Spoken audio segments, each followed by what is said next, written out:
Hey beautifuls, welcome back to my channel. ये इस ड्रामे का पार्ट 2 है। आई होप आप सभी को पार्ट 1 पसंद आया होगा, और अगर आपने पार्ट 1 नहीं देखा तो डेफिनेटली पार्ट 1 देखना, ताकि ये ड्रामे का सेकंड पार्ट आपको अच्छे से समझ आए। तो ड्रामा के स्टार्टिंग में हम सारे फ्रेंड्स को पार्टी कर रहे होते देखते हैं। यहाँ पे सारे फ्रेंड्स मिलके कॉलेज के पार्टी कर रहे होते एग्ज़ाम होने के बाद, और यहाँ पे एक गेम खेल रहे होते हैं कि सारे फिंगर्स को हम फोल्ड करते जाएंगे जैसे जैसे क्वेश्चन पूछेंगे, और जिसका आंसर हाँ हाँ होगा वो हार जाएगा। मतलब जिसके सारे फिंगर फोल्ड हो जाएंगे वो हार जाएगा और उसे ड्रिंक करना पड़ेगा। तो यहाँ पे एक लड़की जो पूछती है, मतलब हमारी विलन, वो पूछती है कि यहाँ पे कोई किसी को लाइक करता है क्या। तो साउशी तो फोल्ड कर देती है फिंगर, सब लोग फोल्ड करने लगते हैं फिंगर्स। बट हमारा यहाँ जियान भाई बोलता है मैं किसी को लाइक नहीं करता। जियान भाई का फ्रेंड बोलता है तुम फोल्ड करो फिंगर, पर जियान भाई का फ्रेंड तो उसे बोल रहा होता है फोल्ड करो, लेकिन जियान भाई कहता है नहीं मैं किसी को भी लाइक नहीं करता। लेकिन यहाँ पे साउशी हार जाती है, लेकिन उसकी पनिशमेंट जियान भाई ले लेता है। ये देख के तो ये विलन हमारी बहुत ज़्यादा जेलस हो जाती है, और हमारी साउशी तो बहुत ज़्यादा स्माइल करने लगती है, शाय फील करने लगती है। पार्टी खत्म होने के बाद सब लोग घर जाने लगते हैं। तो यहाँ पे क्यों हमारे जियान भाई को प्यार से कहती है कि क्या तुम मुझे ड्रॉप कर दोगे, या हमारा घर एक ही साइड में आता है। लेकिन जियान भाई उसे मना कर देता है, और जियान भाई को उसके बाकी फ्रेंड बोलते हैं नहीं तुम क्यों को ड्रॉप कर दो। तो जियान भाई कहता है नहीं मैं नहीं करूँगा, और जियान भाई उसे अलग टैक्सी में बिठा के भेज देता है, और वो अपने लैब में चला जाता है जहाँ पे एक्सपेरिमेंट का उसे पढ़ाई करनी थी। दूसरी तरफ हमारी साउशी जिंगजिंग को कहती है शीन को घर पे छोड़ने के लिए, और वो चली जाती है जियान भाई के पास, जियान भाई के लैब में, क्योंकि उसे पता था कि जियान भाई तो पढ़ाई कर रहा होगा, इसलिए वो उसके पास चली आती है। वो देखती है टेबल पे कितना ज़्यादा बुक्स पड़े हुए हैं, कहती है कितना ज़्यादा पढ़ता है, मैं तो इतने पढ़ के सो जाऊंगी, इतना तो दिमाग भी नहीं है मेरे पास, शायद इसलिए मेरा बेटा इतना होशियार हुआ है मेरे हस्बैंड के वजह से, क्योंकि जियान भाई थक के सो गया था वही चेयर पे। तो हमारी साउशी इधर उधर देखने के बाद जियान भाई के पास जाके वही देखने लगती है जियान भाई को, बट जियान भाई गलती से उसे किस कर लेता है, और उसके बाद उसकी आंखें खुल जाती। जियान भाई को तो लगने लगता है कि शायद उसने कोई ड्रीम देखा, लेकिन तभी साउशी साइट होती है। तो जियान भाई को पता चलता है कि नहीं ये ड्रीम नहीं, ये सच में है, और साउशी को देख रहा होता है। और साउशी वहाँ पे ना बहुत शाय फील करते, तो वहाँ से चली जाती है, और यहाँ पे जियान भाई की भी चीक्स पूरे रेड हो जाते हैं। साउशी अपने रूम में जाती है, गर्ल्स रूम में, और वहाँ पे सारी फ्रेंड्स उसे देख रही होती है क्योंकि वो अजीब बिहेव कर रही होती है। उसकी एक फ्रेंड बोलते है क्या हुआ, तो दूसरी फ्रेंड बोलते हैं अरे एक न्यू नॉवल आई है फर्स्ट किस करके। तो साउशी वो सुन के तो और एम्बेरस होने लगती है। तो दूसरी फ्रेंड ऐसे ही कुछ टॉपिक बोलती है फर्स्ट, तो साउशी और एम्बेरस होने लगती है। तो एक फ्रेंड उसे नोटिस कर लेती है कि ये कुछ अजीब बिहेव करने लगी है। तो साउशी के चीक्स रेड होने लगते हैं। तो सारे फ्रेंड्स बोलते हैं तुम यहाँ अभी कहाँ से आ रही हो, और उसे छेड़ने लगते हैं। नेक्स्ट डे हम कॉलेज में देखते हैं क्लासरूम में साउशी और उसके फ्रेंड्स आ रहे होते हैं। जैसे ही साउशी क्लास के अंदर एंटर होती है, यहाँ पे जियान भाई काफ़ी ज़्यादा कंफ्यूज था, वो साउशी से आंखें नहीं मिला रहा था। और साउशी बाहर आती है जब क्लास ओवर होने के बाद। तो यहाँ पे हमारे जिंगजिंग को कुछ पता नहीं होता बेचारे को, वो तो उन दोनों को बात करवाने की कोशिश करता है। उसको लगता है इन दोनों को कुछ झगड़ा हो गया है, लेकिन जिंगजिंग को तो कुछ पता ही नहीं था। और यहाँ पे जियान भाई काफ़ी ज़्यादा शाय फील कर रहा था, तो साउशी से आंखें ही नहीं मिला रहा था। और साउशी भी जिंजिन के सामने बोलती है कुछ नहीं हुआ। जिंजिन पूछने लगता है कि रात में क्या हुआ, तुम थोड़ी देर गायब थी मुझे पता है। तो लेकिन कुछ नहीं बताती साउशी। तो जिंजिन आ जाता है जियान भाई के पास लैब में, पढ़ते पढ़ते बोलता है क्या हुआ है तुम्हें कुछ बताओ। यहाँ पे जियान भाई कुछ भी नहीं बताता। तो हमारे जिंजिंग एक प्लान बनाता है, वो साउशी को रात में कहता है कुछ काम है यहाँ पे, जल्दी से लैब में आ जाओ, यहाँ पे जियान भाई ने बुलाया है, बहुत अर्जेंट है। तो साउशी बेचारी धीरे धीरे चलते हुए आ रही होती है। बहुत ज़्यादा अंधेरे होने के कारण साउशी डर जाती है, और जाके डायरेक्टली लैब में जाती है। तो लाइट ऑफ होती है, और वहाँ पे एक कंकाल पड़ा होता है। वो देख के तो इतनी ज़्यादा ज़ोर से चिल्लाती है, बिल्कुल बेहोशी होने वाली थी। तभी हमारा जियान भाई आ जाता है उसकी आवाज़ सुन के, और कहता है तुम यहाँ इतनी रात में लैब में क्या कर रही हो। तो जियान भाई को साउशी देखने लगती है, और क्योंकि उसको चोट लगी होती है, तो जियान भाई उसे साउशी को उठा के वो उसे छोड़ने चला जाता है उसके रूम पे। तो लेकिन साउशी को पता चल जाता है ये सब जिंगजिंग का किया धरा है। लेकिन वो कुछ नहीं बोलती। नेक्स्ट डे हम साउशी को देखते हैं स्टाइल में बुक फेंकती है जिससे कि डोर बंद ना हो और लैब का और जियान भाई को वो देखने जा सके। डायरेक्टली जियान भाई के पास और जिंगजिंग के पास लैब में जाती है। तो साउशी को देख के जियान भाई तो इतना ज़्यादा एम्बैरेस और इतना ज़्यादा शाय फील करता है कि उसे समझ ही नहीं आता है मैं क्या बोलूँ क्या नहीं। तो जिंगजिंग कहता है एक काम करो तुम उसको पढ़ाओ, मैं जा रहा हूँ, मैं कुछ काम कर रहा हूँ। तो जियान भाई को तो वो बोलती ही नहीं होता है कुछ कि मैं क्या बोलूँ, कुछ समझ में नहीं आ रहा होता। और जिंगजिंग को कुछ समझ नहीं आ रहा होता कि क्या हो रहा है, ये दोनों के ने झगड़ा किया है या क्या किया है, उसे कुछ नहीं पता होता। यहाँ पे साउशी मस्त रेडी शेडी होके आई होती है जानबूझ के जियान भाई से फेस करने जियान भाई को। बट जियान भाई तो इतना कंफ्यूज, इतना ज़्यादा एम्बैरेस, मतलब इतना ज़्यादा शाय फील कर रहा होता है कि भाग जाता है। और यहाँ पे जिंगजिंग भी साउशी को चिढ़ा रहा होता है तुम्हारे चिक्स रेड क्यों हो रहे हैं, तुम इतने शाय क्यों फील कर रही हो, मुझे सच्ची सच्ची बताओ क्या हुआ है, तुम मुझसे क्या छुपा रही हो। और वो चम्मच लेती है और अपने गालों पे रखने लगती है। तो जिंगजिंग उससे और चिढ़ाने लगता है। तो साउशी उससे कहती है यहाँ पे नहीं, चलो बाहर, मुझे तुमसे बात करनी है कुछ। तो यहाँ पे आके बाहर आके वो जिंगजिंग को बताती है मुझे लगा था वो उसके कल उस रात के बाद मुझे कन्फेस करेगा, मुझसे बात करेगा, लेकिन वो तो भाग रहा है बहुत दूर दूर, क्या पता वो अजीब फील कर रहा है, ये मुझे गुस्सा आ रहा है अभी कि ये ऐसे क्यों कर रहा है, मुझे कुछ बोला भी नहीं। तो जिंगजिंग उसे बास्केटबॉल सिखाने लगता है और उसके साथ खेलने लगता है। वो तो साउशी तो क्लियरली कुछ जिंगजिंग को नहीं बताती, बट यहाँ पे जिंगजिंग उसके साथ मस्ती कर रहा होता है। कहता है मॉम आपको बास्केटबॉल आता है? तो बोलती है मैं क्यों खेलूँगी बास्केटबॉल, हाँ मैंने थोड़ा बहुत ट्राई कर सकती हूँ। बोलता है चलो मैं आपको सिखाता हूँ और सिखाने लगता है। यहाँ पे साउशी कहती है अपने पापा की वजह से ही तुम्हें बास्केटबॉल आता है। और वहाँ से जिंगजिंग चला जाता है थोड़ी देर बाद और यहाँ पे लू आ जाता है और वो कहता है मुझे साउशी तुमसे बात करनी है, मिलना है तुमसे, क्या हम डिनर पर मिले।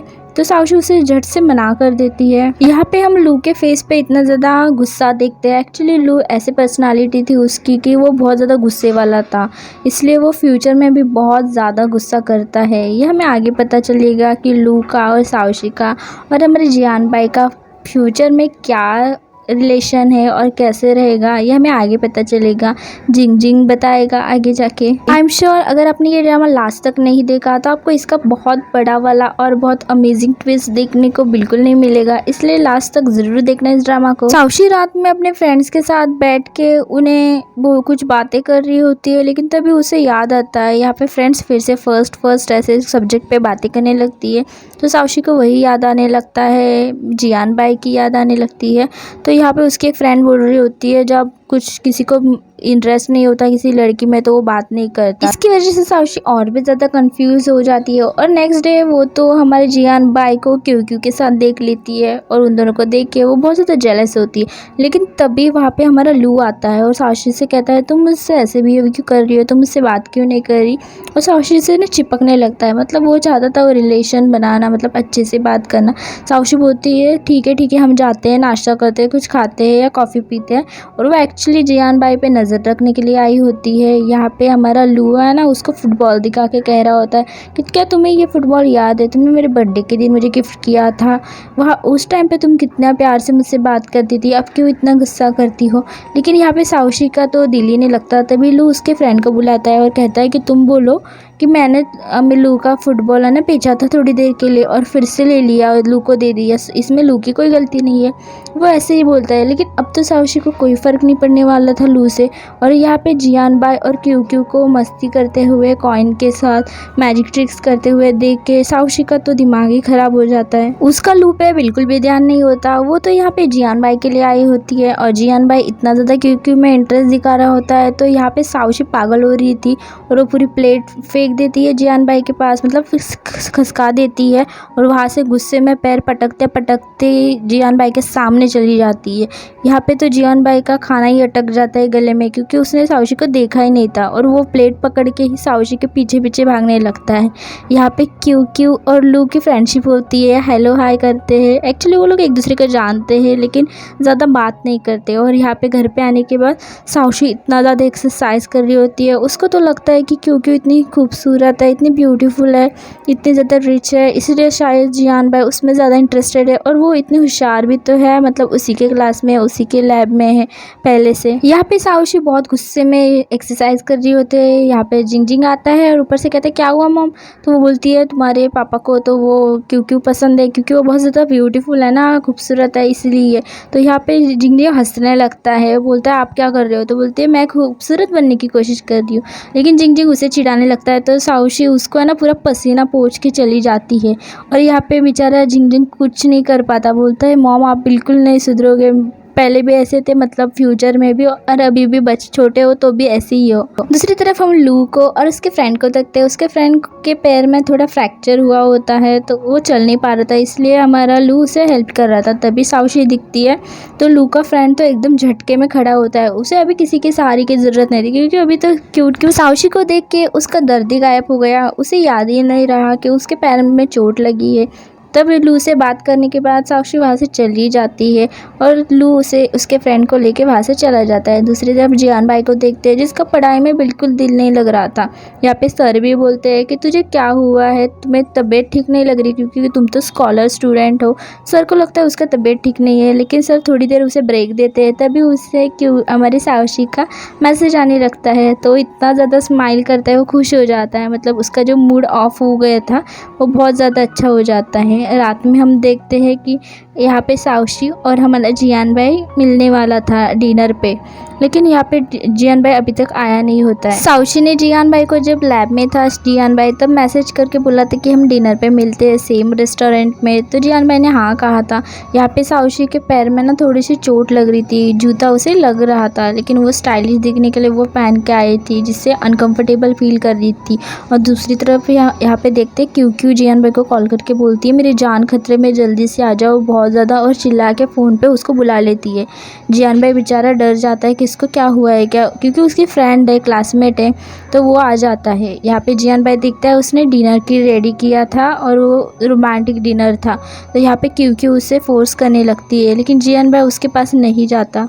लेकिन जियान भाई का टाइम वहाँ पे बहुत ज़्यादा वेस्ट हो जाता है। यहाँ पे हमारी साउशी बहुत लेट हो जाता है, लेकिन जियान भाई अभी तक नहीं पहुँचता यहाँ पे। तभी यहाँ पे लू आता है, किसी और काम से आता है, लेकिन उसे यहाँ पे साउशी दिख जाती है तो वो जाके साउशी के पास बैठ जाता है। तो साउशी बोलती है प्लीज़ यहाँ पे मत बैठो, मैं किसी और से मिलने आई हूँ। लेकिन लू कहता है जब तक कोई नहीं तब तक मैं तुम्हें कंपनी दे देता हूँ, don't worry, as a friend करके।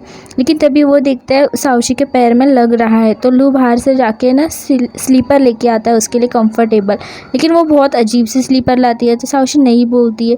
लेकिन फिर लू इतने प्यार से देता है, कहता है एज ए फ्रेंड समझ के ले लो, इसलिए वो ले लेती है। तभी वहाँ पे एक कपल आता है जो कि एक प्रेग्नेंट लेडी थी उसमें, और वो लोगों को सीट नहीं थी तो साउशी उठ जाती है क्योंकि वहाँ पे वो तो कुछ खाने नहीं वाली थी। तो लू कहता है मेरा फेवरेट रेस्टोरेंट है एक जहाँ पे मैं पार्ट टाइम जॉब भी करता था, डोंट वरी वो अच्छा है, तो वहाँ पे जाके हम लोग ना नूडल्स खाएंगे। तो यहाँ पे साउशी पहले तो उसे मना करती है, लेकिन वो बहुत ज़्यादा फोर्स करता है तो साउशी उसके साथ चली जाती है। वहाँ पे जाके वो उसे जो नूडल्स मंगाती है वो पहले तो वो खा नहीं रही होती है, लेकिन लू कहता है वो अच्छा है, डोंट वरी, मैंने यहाँ पे बहुत टाइम तक पार्ट टाइम जॉब किया है, यहाँ पे मुझे स्कूल के साथ है ना पार्ट टाइम जॉब करते हुए थोड़ी अर्निंग होती थी, मैं दादी को हेल्प करता था मेरे, ऐसे बताने लगता है। और यहाँ पे साउशी और लू अच्छे से बात करने लगते हैं। दूसरी तरफ हम जियान भाई के रूम में देखते हैं जो कि बहुत बुरी तरीके से ड्रंक होके आया होता है। उसका फ्रेंड बोलता है तुम्हारी तो आज डेट थी ना, तुम तो डिनर पे जाने वाले थे, तो क्या हुआ तुम्हें। लेकिन यहाँ पे जियान भाई उसे कह रहा होता है सॉरी मैं लेट हो गया, सॉरी, और बहुत रो रहा होता है बच्चों की तरह। और अपने फ्रेंड को तो साउशी समझ के पकड़ लेता है, लेकिन फिर उसे क्या होता है फिर से बाजू में पटक देता है अपने फ्रेंड को और रोने लगता है सीढ़ी को पकड़ के, सॉरी साउशी सॉरी। तो नेक्स्ट हम है ना हमारे जिंग को देखते हैं जो कि घर पे होता है। वो मस्त सा ऐसे ही रहता है कपड़ों में, नॉर्मल कपड़ों में, और यहाँ वहाँ घूम रहा होता है। तो यहाँ पे ना हमारी साउशी आ जाती है, वो बोलती तुम ज़रा ठीक से रहा करो। तो यहाँ पे हमारे जिंग कहता है मॉम आपका मूड ख़राब है क्या हुआ है, आपकी डेट कैसी हुई और आप इतनी जल्दी कैसे आ गई। तो वहाँ पे सोफे पे बिठा के बोलता है आप इतनी जल्दी कैसे आई, मुझे जल्दी बताओ। तो बोलती है कि तुम्हारे डैड आए ही नहीं। और दूसरी तरफ हम जियान भाई को देखते हैं जो कि बहुत बुरी तरीके से ड्रंक होके हमारी साउशी को बहुत फ़ोन कर रहा था क्योंकि की वजह से जो लेट हो गया था उसने वो नहीं बताया होता है, लेकिन वो बोलता है मैं आ रहा हूँ, मुझे थोड़ा टाइम लगेगा। और जब वो लेट हो जाता है जाता है तो रेस्टोरेंट में ना वो देखता है यहाँ पे लू के साथ हमारी साउशी बैठी थी, तो उसे मिसअंडरस्टैंडिंग होती है और वो हमारी साउशी का फ़ोन ही रिसीव नहीं करता इतनी बार और बहुत बुरी तरीके से ड्रंक होकर रोता रहता है। नेक्स्ट डे मॉर्निंग का सीन देखते हैं। यहाँ पे हमारे जियान भाई उठ के रेडी हो रहा होता है। उसने पूरे रात में कपड़े इधर उधर डाले थे, वो कपड़े अच्छे से पहन रहा होता है। तभी उसका फ्रेंड बोलता है किसको सॉरी बोलना है और किसके साथ रोना है, तो बोलता है क्या मैंने कुछ नहीं किया। तो है ना वो उसका फ्रेंड बोलता है मुझे पता है तुम्हें साउशी से कुछ सॉरी बोलना है, शायद तुम लेट हो गए थे कल रात को, तो एक काम करो मिसअंडरस्टैंडिंग मत करो, जल्दी से सॉरी बोल दो। हाँ, दूसरी तरफ हम साउशी और हमारी जिंग को देखते हैं जो कि बता रहा होता है मॉम आप बिल्कुल भी गिफ्ट मत लेना कोई, आप जो भी गिफ्ट लिए हो ना फ्यूचर में वो बहुत ज़्यादा डेंजरस था। उसको बताता है कि कैसे इलेक्ट्रॉनिक गैजेट्स के वजह से डरता था। उसके बाद हम साउशी को नीचे देखते आती है तो तभी लू उसका ना नीचे इंतज़ार कर रहा होता है। लू कुछ बात ही करने होता है कि हम दोनों कुछ रिलेशनशिप में आ सकते हैं या ऐसे कुछ बोल रहा होता है, लेकिन साउशी सुनती ही नहीं, वहाँ से भाग जाती है और उसके रूम में आती है तो उसके फ्रेंड्स बोलते हैं क्या तुम क्लास में आने वाली हो, लेट हो गई हो, रात में क्यों नहीं आई, रात में लेट हो गई थी क्योंकि जियान भाई से साउशी नाराज़ थी तो आज क्लास में भी नहीं जाती, उसका मूड ही नहीं रहता। तो क्लास में जियान भाई भी बहुत परेशान होता है, लेकिन तभी टीचर उसे बाहर बुलाती है, बोलते प्रेजेंट ले लो सबकी अटेंडेंस लो। तो यहाँ पे जियान भाई है ना साउशी को भी प्रेजेंट कर देता है, मतलब राइट कर देता है कि साउशी प्रेजेंट है करके, और उसके फ्रेंड्स को पूछता है कि साउशी क्यों नहीं आई, क्या हुआ है करके, तो वो कहती है उसकी तबीयत ठीक नहीं है। और यहाँ पे उसका फ्रेंड जियान भाई को टीज़ कर रहा होता है कि तुमने शायद लेट कर दिया या क्या बोल दिया उसको जो वो आज क्लास में ही नहीं आई, लेकिन जियान भाई को तो मिसअंडरस्टैंडिंग हो चुकी थी तो इसलिए वो कुछ बोल भी नहीं पाता और उसे कुछ समझ में नहीं आ रहा था। दूसरी तरफ क्लास में जब सब खत्म होने के बाद साउशी की फ्रेंड भागते भागते साउशी के पास आती है तो बोलती है जल्दी जल्दी नीचे जाओ, जियान भैया आया है तुम्हारे लिए मेडिसिन लेके, मैंने उसको बोला कि तुम्हारी तबीयत ख़राब हो गई है बहुत ज़्यादा। तो साउशी ये सुन के जल्दी से नीचे जाती है क्योंकि रात में तो वो टाइम पे आया नहीं, इसलिए वो नीचे जाती है भागते हुए, लेकिन उसके सामने तो ऐसे दिखाती है कि उसे फ़र्क ही नहीं पड़ता। वो बहुत गुस्से में फेस दिखाती है जियान भाई को। जियान भाई बहुत टेंशन में होता है कि क्या उसकी तबीयत ख़राब हो गई, लेकिन मतलब रात में तो वो लू के साथ बैठी हुई थी। तो वो बोलता है कि तुम कल रात को क्यों नहीं आए, तो जियान भाई कहता है मुझे वो एक्चुअली कुछ काम था इसलिए लेट हो गया था, लेकिन मैं बाद में आया था तो तुम मिली नहीं मुझे वहाँ पे, ऐसे बोल देता है। तो यहाँ पे साउशी उसे थैंक यू कह देती है मेडिसिन के लिए। एक्चुअली वो तो ठीक थी लेकिन जाते जाते उसे स्माइल देती है, मतलब साउशी का मूड अभी ठीक हो गया था और जियान भाई भी स्माइल करने लगता है। थोड़ी देर बाद साउशी जिंगजिंग को कॉल करके घर पे बता रही होती कि ऐसे ऐसे हुआ, मैंने ऐसे बात की, उसको ऐसे बोला, तो जिंगजिंग उसे समझा रहा होता है। तभी वहाँ पे फ़ोन कट कर देती है तब तक लू आ जाता है। वो बोलता है मुझे तुमसे कुछ कहना है, और लू है ना साउशी को प्रपोज कर देता है। साउशी उससे पहले तो नहीं कहती है, बोलती है कि कुछ नहीं मुझे इंटरेस्ट नहीं है, लेकिन वो सुनता नहीं है क्यों नहीं है और एग्रेसिव हो जाता है। तो साउशी वहाँ से चली जाती है और लू ऐसे ही था एग्रेसिव पर्सनालिटी का, इसलिए साउशी ज़्यादा उससे अभी बात नहीं करती है। और दूसरी तरफ हम जिंगजिंग को देखते हैं और लैब में लू भी होता है क्योंकि अब जिंगजिंग यहाँ पे टीचर करके है, तो लू उसे बता देता है कि साउशी की तबीयत ठीक नहीं है, मतलब एज ए कज़न है उसको यही पता होता है, लेकिन साथ में रहते ये नहीं पता होता। तो बेचारा जिंगजिंग डर जाता है कि उसकी मॉम की तबीयत ठीक नहीं है, क्या हुआ, तो उसके फ्रेंड्स के पास चला जाता है। तभी उसकी एक फ्रेंड जिंगजिंग को देखती भी नहीं है और पीछे से बोलने लगती है साउशी तो आज एक भी लेक्चर अटेंड नहीं की। दूसरी फ्रेंड्स बता रही होती है उसके पीरियड चल रहे हैं और ये तो कहती है कि साउशी ने जानबूझ के अटेंड नहीं किया क्लास, उसने बंक कर दिया। लेकिन तभी जिंगजिंग को देखती है और चुप हो जाती है। लेकिन अब तो जिंगजिंग को पता चल गया कि साउशी ने बंक किया था क्लास, तो अभी जिंगजिंग टेंशन में आता है कि क्यों बंक किया। वो साउशी को बाहर ढूंढने ही जा रहा होता है तो ग्राउंड में एक प्लेग्राउंड में एक अंकल को देखता है जहाँ पे रोजेस सब डाले थे, किसी ने किसी को प्रपोज़ किया था। ये सुन के उसे लगता है लू ने ही साउशी को प्रपोज़ किया होगा। एक्चुअली तो लू ने किया होता है लेकिन ऐसे नहीं प्रपोज़ किया होता है, और वो लड़की ने हाँ भी बोल दिया, ये अंकल ने बोला होता है। तो इसलिए हमारा जिंगजिंग बहुत ज़्यादा गुस्सा हो जाता है और लू को बहुत मारता है। दूसरी तरफ हमारी साउशी घर पे रात में आते समय ना एक AI पिक्चर बनाती है, मतलब साउशी का एज बड़ा है, हमारे लू का भी एज बड़ा है और हमारे जियान भाई का भी। तो ना साउशी यहाँ पे जिनजिन को गिफ्ट देने जाती है तो जिनजिन गिफ्ट ज़ोर से फेंक देता है और देखता भी नहीं कि उसमें क्या है।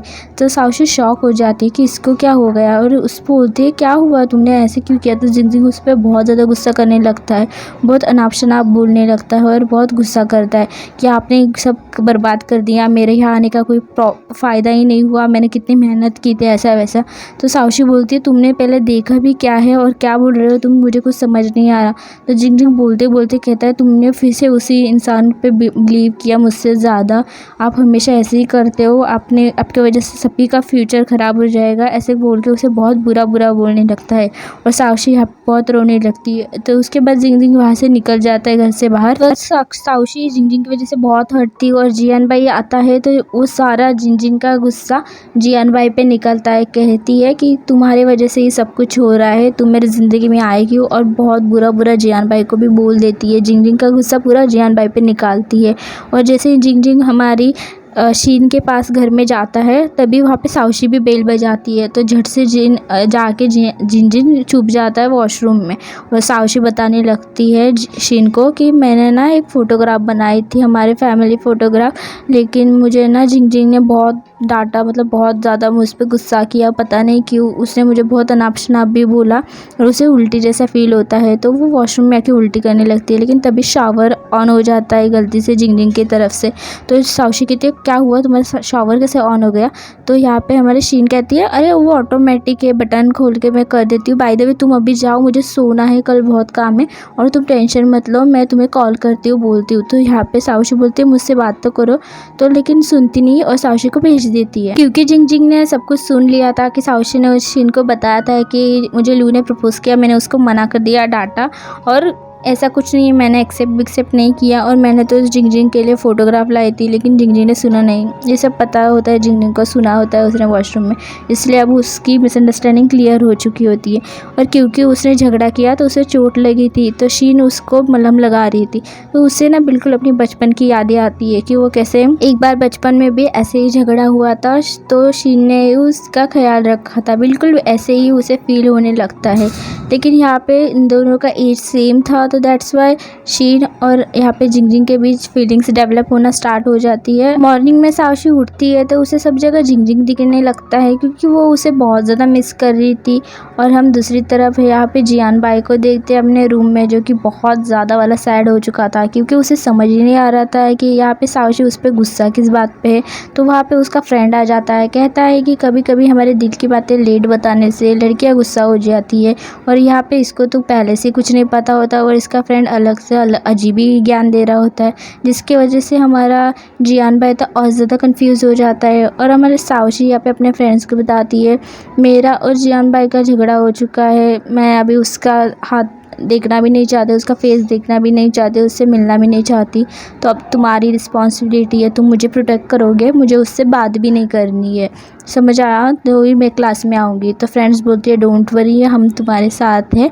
और बोलती है कि मैं ना जियान भाई से थोड़ी सी गुस्सा हूँ इसलिए। थोड़ी देर बाद बहुत स्टाइल में साउशी क्लास में एंटर करती है अपने फ्रेंड्स के साथ और वो जियान भाई की तरफ एक बार भी नहीं देखती। यहाँ पे जियान भाई शॉक हो जाता है क्योंकि साउशी हमेशा उसे देख के स्माइल करती थी।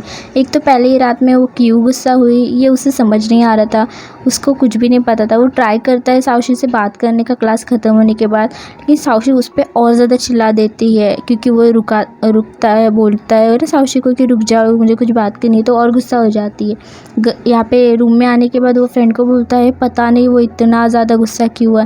तो यहाँ पे उसका फ्रेंड बोलता है शायद तुमने कुछ ऐसा किया जो उसको पसंद नहीं है, लड़कियों को हमेशा ऐसे ही होता है, शायद तुम्हें कुछ करना चाहिए। तो यहाँ पे जियान भाई सोचता है कि किसी के पास मेरा आंसर्स तो नहीं है, तो इससे अच्छा मैं बुक्स पढ़ लूँ। तो जियान भाई जाता है लाइब्रेरी में, फिर कैंटीन में, इधर उधर जाता है, जो भी काम करता है उसे हर जगह साउशी दिखने लगती है और वो बहुत ज़्यादा मिस करने लगता है साउशी को। और इसकी वजह से वो स्माइल करता है, फिर याद आता है उसे कि साउशी उसकी बात ही नहीं करती, तो फिर से सैड हो जाता है। तभी थोड़ी देर बाद उसके पास क्यू आती है, भागते भागते जियान भाई को पकड़ लेती है। जियान भाई बोल ही रहा था कि तुम मुझसे मत बात करो, तभी वहाँ पे साउशी देख लेती है और वो और ज़्यादा गुस्सा हो जाती है और वहाँ से चली जाती है। तो साउशी के पीछे पीछे हमारा जियान भाई जाता है और बोलता है आखिर क्या हुआ है, बोल तो दो। तो साउशी यहाँ पे बताती है कि जिंग घर छोड़ के गया, मुझसे झगड़ा हो गया हमारा दोनों का, तो यहाँ पे जियान भाई को नहीं पता होता है कि वो दोनों एक साथ ही रहते हैं। उसको लगा सिर्फ झगड़ा हो चुका है दोनों का और जिंगजिंग गायब हो चुका है, ऐसा साओशी जियान भाई को बोलती है। तो जियान भाई और साओशी मिलकर जिंगजिंग को ढूंढने लगते हैं। जिंगजिंग को तो एक्चुअली पता होता है कि इस बार उसकी मिस्टेक है, लेकिन साओशी एज अ मदर वो बहुत ज़्यादा टेंशन में होती है कि जिंगजिंग कहाँ गया होगा, क्योंकि उसको पता नहीं होता कि वो शीन के पास है ना। तो यहाँ पे ये तो सोचता है कि वो जिंगजिंग को क्यों ढूंढ रही है, क्योंकि वो तो बच्चा नहीं है और इसको नहीं पता होता है कि वो उसका फ्यूचर सन है, मतलब हमारे जिया भाई को। क्योंकि जिंगजिंग जियान भाई का भी क्लोज फ्रेंड था, इसलिए वो भी टेंशन में आ जाता है और दोनों मिलकर ढूंढने लगते हैं। लेकिन तभी साओशी को बहुत ज़्यादा भूख लगने लगती है, क्योंकि उसने कुछ भी नहीं खाया होता है रात से।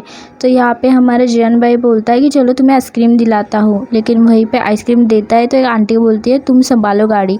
तो जियान भाई जब आइसक्रीम खाते हुए साओशी को देखता है तो दोनों एम्बैरस होने लगते हैं और दोनों आइसक्रीम खा रहे होते हैं। लेकिन तभी वहाँ पे और ज़्यादा कस्टमर आने लगते हैं, तो जियान भाई सभी को आइसक्रीम देता है बना बना के, और साओशी पैसे कलेक्ट कर रही होती है क्योंकि वहाँ पे वो आंटी गई थी वॉशरूम।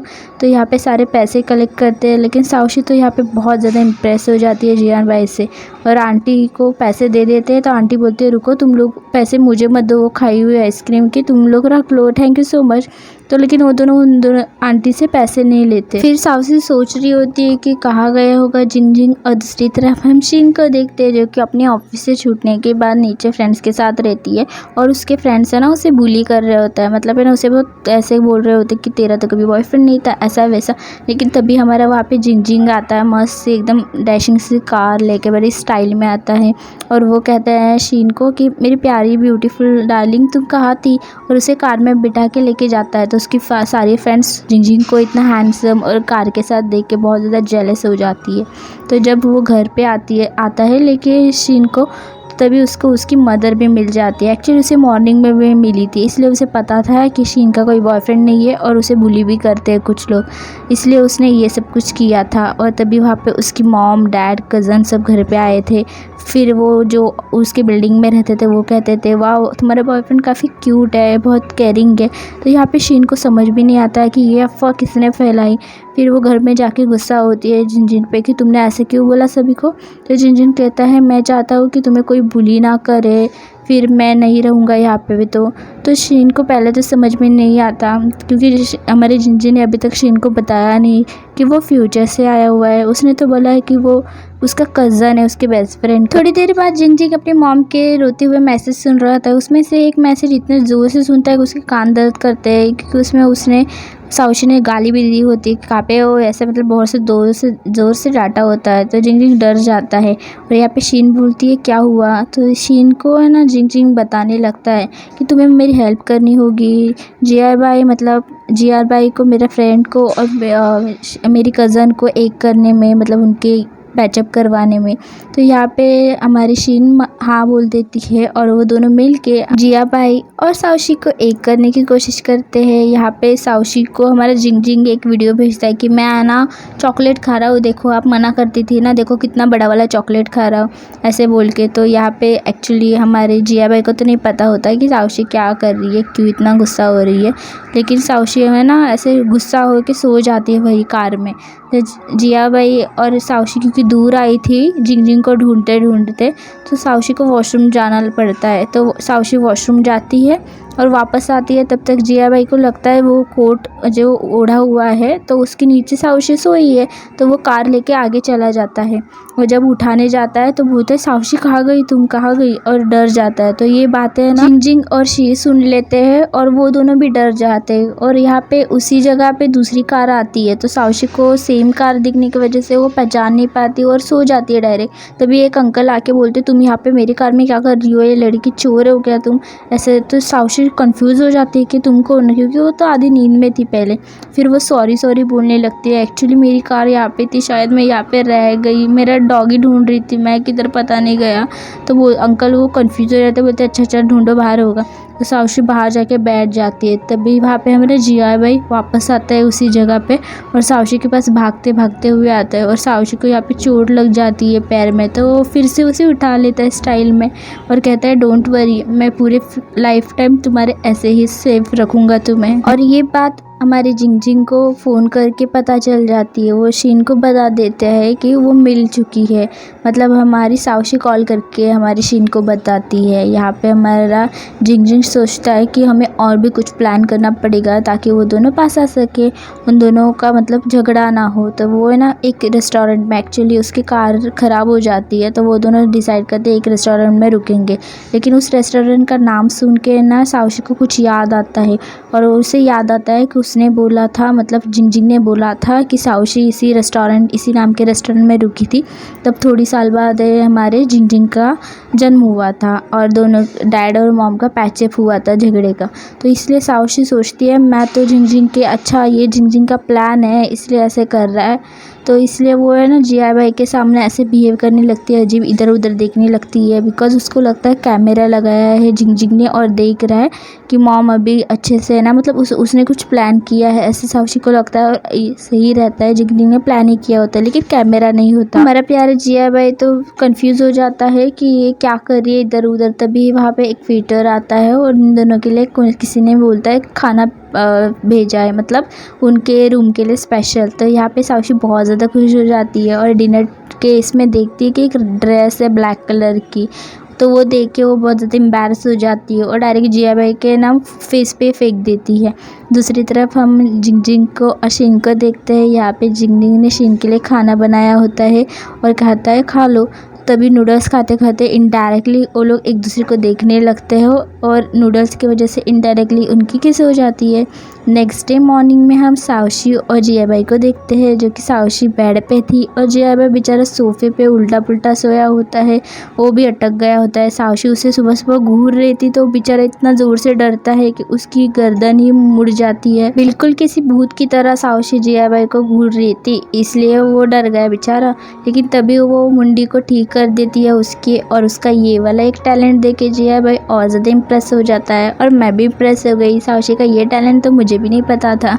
और जब वो विंडोज़ की पर्दे खोलती है तो वो साउशी को देखता ही रहता है जिया भाई और कहता है कितनी प्यारी स्माइल है, और वो भी स्माइल करने लगता है। बेचारा जिया भाई सोचता है कितनी प्यारी लड़की है, मेरा नसीब कितना अच्छा है। मतलब उसको तो कुछ भी नहीं पता होता है कि पूरी रात साउशी उसे घूर रही थी, बिल्कुल जैसे सुबह घूर रही थी वैसे ही घूर भी रही थी। बीच बीच में साउशी सो नहीं रही थी, उठ के जिया भाई की केयर कर रही थी और उसका फेस देख रही थी बार बार, और सोच रही थी कितना ब्यूटीफुल है इस। और उसको ना सब याद आ रहा था कैसे जिया भाई ने उसकी हेल्प की हर जगह। और आज सुबह भी उसने कैसे बोला कि तुम टेंशन मत करो, मैं पूरी लाइफ तुम्हें ऐसे ही प्रोटेक्ट करूँगा। और रात में जिया भाई है ना किसी का सॉरी और आई लव यू भी कह रहा था, मतलब साउशी का ही नाम लेके। तो साउशी ये सुन के तो और ज़्यादा शाय फील करने लगती है और बहुत स्माइल करती है और जाके सो जाती है। थोड़ी देर बाद दोनों भी रेस्टोरेंट से बाहर आते हैं। साउशी कहती है कि क्या करें, हम कहाँ ढूंढे। तभी एक रेड कपड़े पहना हुआ आदमी आता है और उनको एक पैम्पलेट देता है। यहाँ पे एक ट्रस्ट गेम करके था, उसमें कपल्स को पार्टिसिपेट करना था और यहाँ पे हमारी वो शीन थी। ये तो एक्चुअली जिंजिन और शीन का प्लान था। यहाँ पे वो दोनों पार्टिसिपेट तो करते हैं यहाँ पे अच्छे से, लेकिन वहाँ पे तभी साउशी को कुछ डाउट होता है इनका आवाज़ सुन के।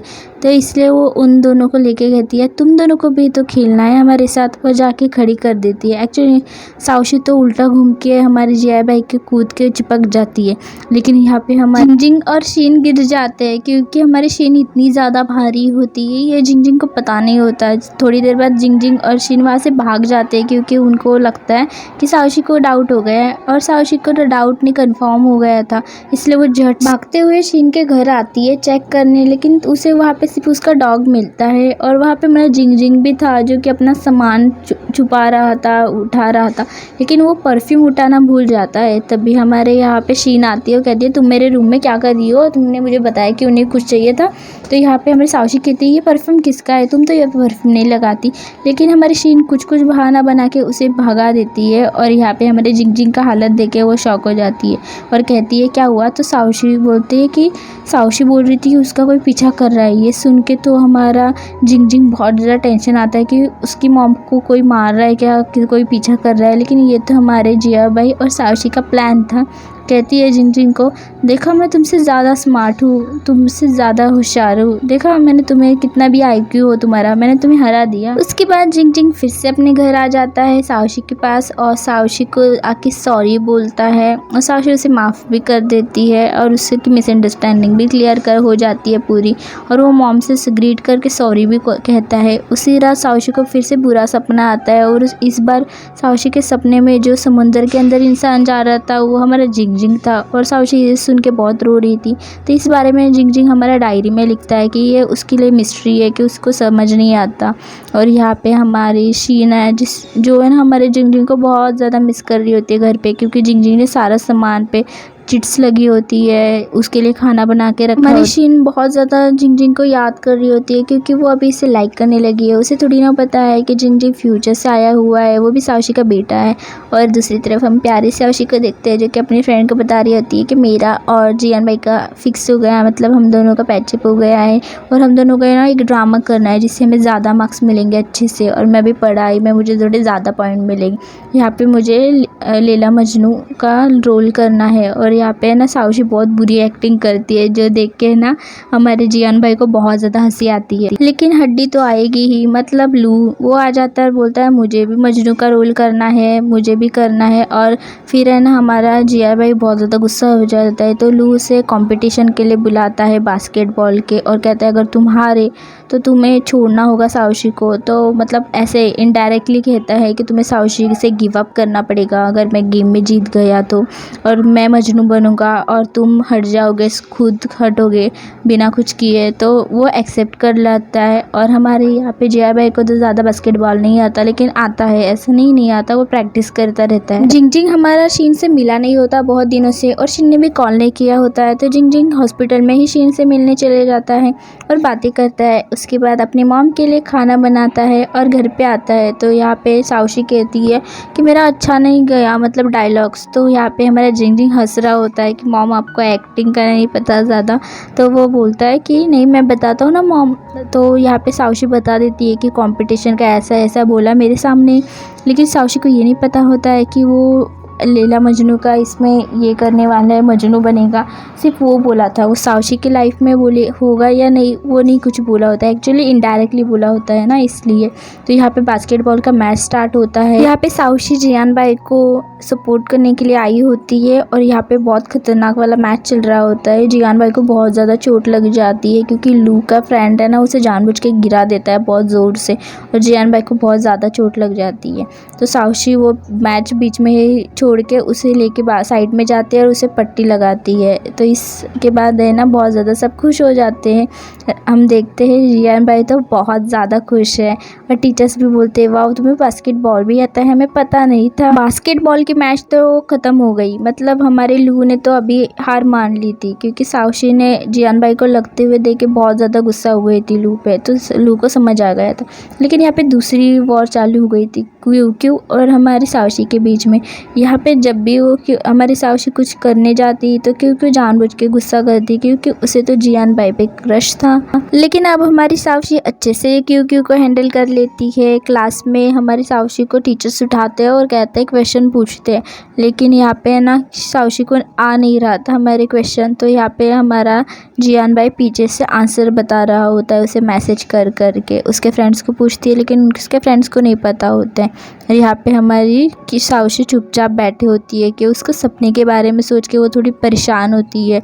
और यहाँ पे जियान भाई पीछे से बात करने की कोशिश करता है। एक्चुअली साओशी सोचती है कि इसने मुझे अभी तक प्रॉपरली प्रपोज नहीं किया और चुप रहती है। और जियान भाई बोलता है तुम्हें क्या हुआ है क्या हुआ है, तो वो कुछ भी नहीं बताती, एक्सप्लेन भी नहीं करती। और जियान भाई कहता है मुझसे कुछ मिस्टेक हो गई।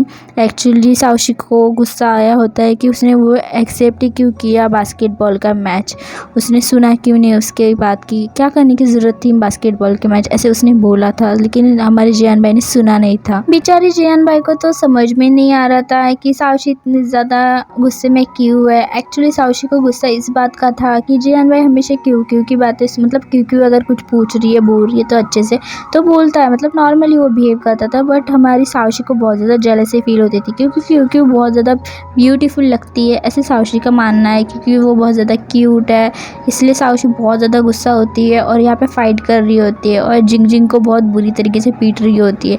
जिंग तो बैग लगा के अपनी खुद की सेफ्टी कर रहा होता है, लेकिन वो सोचता है इसके बारे में मुझे पापा को बताना पड़ेगा, पहले ही उनको बोलना पड़ेगा कि आप तैयार रहो अपनी मम्मी की बात करने के लिए, मतलब उनसे गुस्सा है। क्योंकि यहाँ पे जियान भाई का बेस्ट फ्रेंड भी उसे समझा रहा होता है कि तूने उसको ठीक तो बात तो करता है लेकिन उसको अभी तक प्रपोज नहीं किया, तो पागल है क्या, तूने अभी तक प्रपोज नहीं किया। और थोड़ी देर बाद हमारा जिंग आके भी बोलता है कि बहुत ज़्यादा गुस्सा है साउशी, सोच लो तुम्हें अगर उसके सामने जाना है तो पहले ही रेडी रहो। तो ये सुन के जियान भाई और डर जाता है और हमारा जिंग तो पहले से डरा हुआ खुद भी है और जियान भाई को भी डरा देता है। और यहाँ पे साउशी का अब बर्थडे था, तो इसलिए साउशी की सारी फ्रेंड्स मिलके उसके लिए केक लेके आती है और उसके लिए बर्थडे सॉन्ग गाती है रात में, और सब लोग यहाँ पे रहते हैं, मतलब उसके फ्रेंड्स सिर्फ। और यहाँ पे वो लोग ड्रिंक करते हैं, यहाँ पे जिंग भी रहता है और यहाँ पे हमारी शीन भी रहती है। लेकिन यहाँ पे किसी ने भी लू को और हमारे जियान भाई को नहीं बुलाया होता है, तो हमारा जिंग क्या करता है, जियान भाई को बुलाता है सबसे लास्ट में, जब सब लोग बहुत ज़्यादा ड्रंक हो जाते हैं। तो घर जाने के लिए वो जानबूझ के कहता है कि आप लेने आ जाओ, मतलब तुम लेने आ जाओ साउशी को, मैं ना शीन के साथ जाने वाला हूँ। और साउशी बहुत बुरी तरीके से ड्रंक हो जाती है लास्ट में और कहती है कि कितना बुरा है, उसने मुझे अभी तक प्रपोज भी नहीं किया, मुझे भूला भी नहीं। और जिंग कहता है साउशी ड्रंक होके बाहर आ रही है, तुम उसका ख्याल रखना और तुम ही उसे ड्रॉप भी करना। साउशी तो बाहर आ जाती है ड्रंक होके और उसे ना उसके सामने ही जियान भाई होता है, तो जियान भाई उसका ख्याल रखने लगता है। सारे फ्रेंड्स बाहर आते हैं, जिंग तो शीन को पकड़ के रहता है और यहाँ पे साउशी की दूसरी फ्रेंड दूसरी को पकड़ के रहती है। यहाँ पे हमारा जिंग भी बहुत ज़्यादा ड्रंक होता है और हमारी शीन ने ड्रिंक नहीं की होती है, वो मतलब थोड़ी सी ही ड्रिंक की होती है, इतनी ज़्यादा नहीं। और जिंग को तो रास्ता भी नहीं समझ में आ रहा था, तभी वहाँ पे लू मिल जाता है। तो क्योंकि जिंग बहुत ज़्यादा ड्रंक है तो उसके साथ फिर से झगड़ा करना स्टार्ट करता है, पीटना मारना। तो यहाँ पे शीन उसको पकड़ के ज़बरदस्ती लेके जाते हैं घर। साउशी ने क्योंकि रास्ते में ही उल्टी करना स्टार्ट कर दी थी, तो जियान भाई के पास कोई ऑप्शन नहीं था, वो उसे बेचारे होटल में लेके आता है, मतलब एक रूम ले लेता है जहाँ पे वो अच्छे से उल्टी कर सके और वो सो सके बेचारी। तो वो ना बहुत ज़्यादा ड्रंक होती है, बेचारे को भिगा देती है। और वहाँ पे एक रोमांटिक सीन भी आता है जब गलती से लाइट चली जाती है। जियान भाई साउशी गिरे ना इसलिए पकड़ लेता है, लेकिन वहाँ पे रोमांटिक सीन स्टार्ट हो जाता है। साउशी उसके बहुत ज़्यादा क्लोज आती है और वो दोनों एक दूसरे को किस करने लगते हैं और तभी साउशी से गलती से लाइट ऑन हो जाती है और साउशी थोड़ी क्योंकि होश में आ चुकी थी उल्टी करने के बाद, फ्रेश होने के बाद, तो यहाँ पे स्माइल करने लगती है। और प्यारा जियान भाई भी बहुत ज़्यादा खुश होता है, स्माइल करने लगता है। हम नेक्स्ट डे देखते हैं हम हॉस्पिटल में, क्योंकि साउशी को उल्टी की वजह से तबीयत ठीक नहीं लग रही थी, तो जियान भाई उसे हॉस्पिटल लेके आया था। और दूसरी तरफ ही जिन बैठा था, वो उसे पता नहीं था। जिन मॉम से झूठ बोलता है, मतलब साउशी से, कि नहीं मैं ठीक हूँ, मैं घर पे हूँ। लेकिन साउशी उसे पकड़ लेती है और कहती है लगा कैसे इतनी चोट, तुम क्या करते रहते हो हमेशा कि इतनी चोट लगती रहती है। लेकिन तभी साउशी ठीक नहीं लगती है। तो जिन कहता है कि आपको क्या हुआ, आप इतने स्माइल क्यों कर रहे हो, और उसे टीज करने लगता है। साउशी कहती है तुम टॉपिक चेंज मत करो, तुम्हें इतनी चोट कैसे लगी, क्या कर रहे थे तुम रात में। तभी वहाँ पे जियान भाई दिखता है आते हुए, तो हमारा जिंग कहता है बच गया, दिल में कहता है, और जियान भाई के साथ बातें करता है, बोलते तुम लोग बातें करो, मैं जा रहा हूँ, मेरा काम हो गया। तो जियान भाई साउशी का हाथ पकड़ता है, कहता है डोंट वरी, मैंने मेडिसिन ले ली है डॉक्टर से, और चलो घर पे, तुम्हें इस डॉक्टर ने आराम करने को बोला है और सूप पीने को बोला है, अच्छा और हेल्दी खाना खाने को बोला है। तो साउशी को अपने हाथों से सूप पिलाता है और साउशी को बहुत ज़्यादा केयर करता है। साउशी बहुत स्माइल करने लगती है। यहाँ साउशी तो जियान भाई से पहले से इम्प्रेस थी और उसकी केयर इतनी प्यार से कर रहा था, तो और ज़्यादा इम्प्रेस होने लगी थी वो। और तभी वो जियान भाई उसके लिए गिफ्ट देता है। साउशी को लगता है पहले एक रिंग है, लेकिन उसमें एक चिप, माइक्रो चिप होती है। वो बोलती है क्या है, तो जियान भाई कहता है ये तुम्हारी सेफ्टी के लिए है, मैंने बनाया है, डोंट वरी, मैं तुम्हें बाद में बताऊंगा कि इसे कैसे यूज़ करते हैं। ये साउशी तो कंफ्यूज हो जाती है कि मुझे लगा था रिंग है, ये क्या अजीब सा चीज़ दे के रखा है मुझे। और उसी रात हम देखते हैं बाहर से हमारा जिंग थोड़ी देर बाद आता है, क्योंकि हमारे यहाँ पे जियान भाई को नहीं पता रहता है कि जिंग उसका फ्यूचर सन है और वो साउशी के साथ एक ही घर में रहता है। उसे तो लगता है उसका कज़न है और दूसरी जगह कहीं पर रहता है, सिर्फ यही पता है। जिंग यहाँ पे सोफे पे बिठा के साउशी को पूछता है कि कहता है मॉम आप घूमने नहीं गए, फर्स्ट डेट पे नहीं गए अभी तक? तो बोलती है नहीं मैं गई थी फर्स्ट डेट पे, बट है ना वहाँ पे जियान भाई अजीब से बिहेव कर रहा था, मतलब मैं आइसक्रीम खा रही थी, क्या कर रही थी, तो जियान भाई मुझे देख के अजीब सा फेस बना रहा था। मैं बोल रही थी कि गेम खेलते हुए कुछ, तो वो अजीब ही गोल गोल घूम रहा था, कुछ सुन ही नहीं रहा था मेरी बातें। मैं बोल रही थी मुझे फ़िशेस पसंद नहीं है, गंदी लगती है, तो जियान भाई कुछ साइंस की अजीब बातें बोल रहा था जो मेरे सर के ऊपर से जा रही थी, मुझे कुछ समझ में नहीं आ रहा था। तो ये सुन के तो हंसने लगता है। दूसरी तरफ हम लू को और हमारे क्यू को देखते हैं जो कि एक साथ बैठ के ड्रिंक कर रहे होते हैं। दोनों भी टेंशन में रहते हैं कि उन दोनों के क्रश के साथ उन दोनों का कुछ भी नहीं हो सका, मतलब पैचअप नहीं हो सका या कनेक्ट नहीं हो सके दोनों एक दूसरे से। और जहाँ पे साउशी और जियान भाई आया होता है घूमने, साउशी का स्कर्ट को बार बार वो पकड़ रहा होता है क्योंकि सब लोग उसे देख रहे होते हैं, क्योंकि वो बहुत ज़्यादा ब्यूटीफुल और क्यूट लग रही थी और जियान भाई को बहुत ज़्यादा जेलसी फील हो रही थी। वहीं पर लू और क्यू दिख जाती है और लू है ना हमारे साउशी को देख लेता है और साउशी को इतना क्यूट और हॉट दिखते हुए वो लू क्योंकि बहुत ज़्यादा ड्रंक था, तो साउशी जैसे वॉशरूम जाती है उसके साथ बदतमीज़ी करने लगता है, उसे फोर्स करने लगता है और कहता है कि तुम्हें मेरी गर्लफ्रेंड होना चाहिए ऐसा, और ज़ोर से उसके हाथ पकड़ लेता है। लेकिन तभी वहाँ पे हमारा जियान भाई आता है और लू को बहुत ज़ोर से धक्का दे देता है। तो जियान भाई जब धक्का देता है लू को तो उसके मुंह से खून निकलने लगता है और लू क्योंकि एग्रेसिव नेचर का था तो वो कहता है मैं तुम्हें देख लूँगा बाद में, रखना याद हमेशा। साउशी वहाँ पे बहुत ज़्यादा डर चुकी थी, जियान भाई आके उसे बचा लेता है। वो घर पे जब आती है तो यहाँ पे हमारे जिंग को रोते हुए देखती है। जिंग को बोलती है क्या हुआ, तुम रो क्यों रहे हो ऐसे? तो वो कहता है मॉम मैं वो यहाँ पे ना भूत की मूवी देख रहा हूँ, हॉरर मूवी देख रहा हूँ। तो साउशी कहती है तुम बिल्कुल मेरी तरह ही हो गए हो, मैं भी ऐसी घोस्ट की मूवी या रोमांटिक या सैड मूवी देख के इतना ज़्यादा रोने लगती हूँ। और तभी वो बोल रही होती है कि फ्यूचर में क्या होगा, ऐसे ही कुछ भी पूछ रही होती है और हमारा जिंग बेचारा बोलता है कि कुछ नहीं मॉम मैं सिर्फ मूवी देख रहा था। और हम दूसरी तरफ साउशी के फ्रेंड्स को देखते हैं रूम में, जो कि एक दूसरे को देख के साउशी की तरफ देख रहे होते हैं, मतलब नेक्स्ट डे। और साउशी यहाँ पे बता रही होती है कि उसे वो लीला मजनू वाला जो करना है ड्रामा, उसमें क्या करूँ, उससे कुछ हो नहीं पा रहा, मतलब सर बोल रहे हैं कि वो अच्छे से प्ले नहीं कर रही है तो क्या करूँ। तो यहाँ पे साउशी का ड्रामा देखने और हमारे जियान भाई का ड्रामा देखने कोई भी नहीं आता, मतलब स्कूल का फेस्टिवल होता है लेकिन कुछ बच्चे आते ही नहीं है। तो 4-5 उसके फ्रेंड और हमारा जियान भाई और यहाँ पे हमारी साउशी और हमारा जिंग और उसके फ्रेंड्स सब लोग आए होते हैं देखने के लिए। और सब लोग उसे चेयर अप कर रहे होते हैं कि नहीं नहीं तुम ड्रामा अच्छे से प्ले करो, डोंट वरी तुम दोनों अच्छे से प्ले करोगे। उनके फ्रेंड उन्हें बहुत ज़्यादा चेयर अप करते हैं और दोनों को बहुत अच्छा फील होता है, दोनों अच्छे से ड्रामा परफॉर्म करते हैं। सारे फ्रेंड्स उस ड्रामा की वीडियो भी बनाते हैं। टीचर्स को भी वो बहुत पसंद आता है क्योंकि उनके फ्रेंड ने इंटरनेट पर डाला होता है। टीचर कहते हैं मुझे पता नहीं तो तुम पढ़ाई के साथ ड्रामा और एक्टिविटीज़ में भी बहुत ज़्यादा अच्छे हो। ये सब कहकर सर वहाँ से चले जाते हैं और हमारे जियान भाई को बहुत अच्छा लगता है। अब जियान भाई को बहुत ज़्यादा टेंशन होती है कि वो साउशी को प्रपोज कैसे करेगा, साउशी को बताएगा कैसे कि वो उसे लाइक करता है। लेकिन यहाँ पे हमारा जिंग उसे एक आइडिया देता है कि मैग्नेट की हेल्प से कुछ प्रोजेक्ट बना के दिखाता है, नॉर्थ साउथ कैसे अट्रैक्ट होते हैं, ये सिंपल से साइंस के साथ उसे समझाता है कि जब साउशी डरेगी या कुछ ऐसे डरेगी वगैरह कुछ ऐसे प्ले करो जिससे कि साउशी डर जाए और तुम्हें चिपक जाए, मतलब ऐसे डर के, और फिर तुम प्रपोज करो उससे। तो वो है ना उसे घोस्ट हाउस लेके जाता है साउशी को। पर बेचारा जियान भाई जो सोचे वही हो, ये तो इम्पोर्टेंट नहीं है ना। यहाँ पे साउशी भूतों को देख के डर तो नहीं जाती लेकिन भूतों को ही डरा देती है और यहाँ पे दूसरे भूत तो साउशी को देख के डर जाते हैं, मतलब यहाँ पे उसे डराने के लिए आए थे और खुद साउशी का फेस देख के, मतलब इसे गुस्से वाला देख के वो खुद डर गए। और यहाँ पे जियान भाई एक लड़की से, मतलब एक औरत से बात कर रहा होता है, उसने कुछ प्लान बनाया होता है साउशी को प्रपोज करने के लिए, तो उसे मूवी दिखाने लेके जाता है। वहाँ पे कपल्स को देख के उसे लगता है वो अच्छा कुछ रिएक्ट करेगी, लेकिन साउशी बोलती है ये लोग कितने अनहाइजेनिक है, बहुत बुरे हैं। तो ये सुन के, ऐसी बातें सुन के साउशी की जियान भाई सबकी कॉन्फिडेंट ख़त्म हो जाते हैं। यहाँ पे एक परफॉर्मेंस होने वाली थी, तो सब लोग अपने मोबाइल की ऐसी टॉर्च जला के कुछ चेयर अप कर रहे होते हैं, लेकिन यहाँ पे साउशी एक लड़की पे, उसी औरत पे गुस्सा हो जाती है कि तुमने मूवी ठीक से दिखाई नहीं, पैसे वेस्ट हो गए हमारे। ये यहाँ पे वो औरत है ना, जियान भाई को बोल रही थी आपने बोला था वैसे, और जियान भाई साउशी के सामने ज़्यादा रिएक्ट नहीं करता।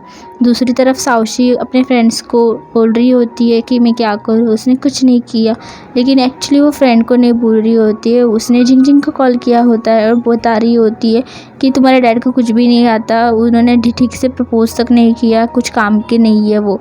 और ये सब अपनी फ्रेंड को भी वो बता रही है उसके साथ साथ, क्योंकि अब जियान भाई से कुछ होने नहीं वाला ठीक से, ऐसा सोचता है जिन कहता है अभी मुझे ही कुछ करना पड़ेगा, मुझे ही कुछ हेल्प करना पड़ेगा पापा की। तो जिन डिसाइड करता है कि इन दोनों के अभी मैं ही हेल्प करूँगा। और यहाँ पे एक स्नो पे लिखा होता है कि तुम मेरी लाइफ टाइम रहोगी क्या।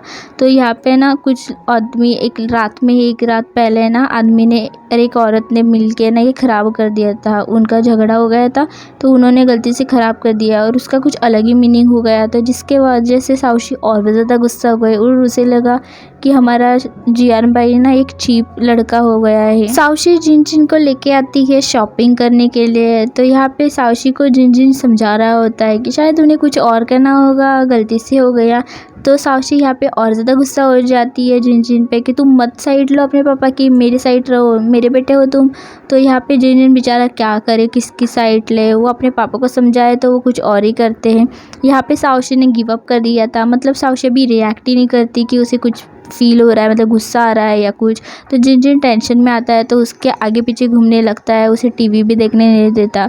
साउशी ऐसे ही बैठे रहती है, कुछ भी खाती रहती है, सिर्फ जिन खाना बनाता है और साउशी गेम खेलती रहती है। थोड़ी देर बाद ही साउशी एकदम मस्त रेडी होके एकदम क्यूट बन के हॉट बन के आ जाती है। जिन को बोलती है चलो हमें जाना है ना नीचे। तो यहाँ पे जिन कहता है मॉम एक कैसे कपड़े पहने आपने। तो बोलती है क्या हुआ, मैं अच्छी नहीं लग रही, पहले तो तुमने ही बोला था कि अच्छी नहीं लग रही, इसलिए तो मैं कपड़े अच्छे पहन के आ गई। तो जिन डांटता है कि कचरा तो फेंकने जा रहे हैं हम, इतना रेडी होके क्यों आए हो।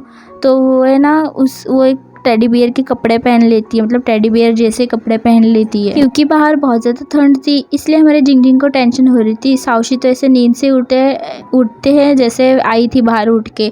तो यहाँ पे वो देखती है कि एक टीवी मतलब स्क्रीन पे प्ले कुछ हो रहा है, साउशी और हमारे जिया भाई के मोमेंट्स जो कि वो दोनों ने स्कूल में स्पेंड किए थे। और यहाँ पे जिया भाई उसके लिए स्नोफॉल कराता है, फेक स्नोफॉल कराता है और आगे आता है और आगे आके उसे प्रपोज़ कर देता है। और साउशी बहुत ज़्यादा इमोशनल होती है क्योंकि उसको एक्सपेक्ट ही नहीं था, क्योंकि वो तो कचरा फेंकने के लिए आई थी बाहर हमारे जिंग के साथ, और जिंग तो कचरे की थैली के साथ ही गायब हो गया और हमारे बेचारे साउशी के हाथ में 2 थैले रह गए जो कि उसने नीचे रख दिए। जियान भाई कहता है क्या तुम मेरी लाइफ पार्टनर बनोगी, और साउशी हाँ कह देती है। और यहाँ पे हमारा जिंग भी देख रहा होता है कि साउशी ने हाँ कह दिया। एक्चुअली यहाँ पे तो खुश तो होता है, लेकिन हमें जिंग के फेस पे थोड़ी सी सैडनेस दिखने को मिलती है। वो क्यों सैड हो गया, और वही तो चाहता था कि वो दोनों एक हो जाए, उसके मॉम डैड, लेकिन उसको सैडनेस क्यों हुई ये हमें आगे पता चलेगा। और जब वो घर पे आता है तो उसकी कमर में मोच आ जाती है, तो वो पट्टी लगा रहा होता है, तो उससे लग नहीं पा रही थी पट्टी, तो वो डायरेक्ट डाइनिंग टेबल पे पट्टी लगा के नीचे ही कूद जाता है, तो अटक जाता है, मतलब उसकी हड्डी वैसी ही रहती है और उसे खड़े रहने को ही नहीं होता। तो वो अभी चिल्लाने लगता है कि मैं क्या करूँ, तो फ़ोन लगाता है साउशी को और बोलता है मैं अटक गया, मुझे खड़े रहने को नहीं होता। और साउशी जल्दी से आ जाती है। घर पे आने के बाद साउशी मैजिक दिखाती है जिंग को, मतलब जैसे कि उसने जियान भाई के साथ किया वैसा वाला मैजिक दिखाती है।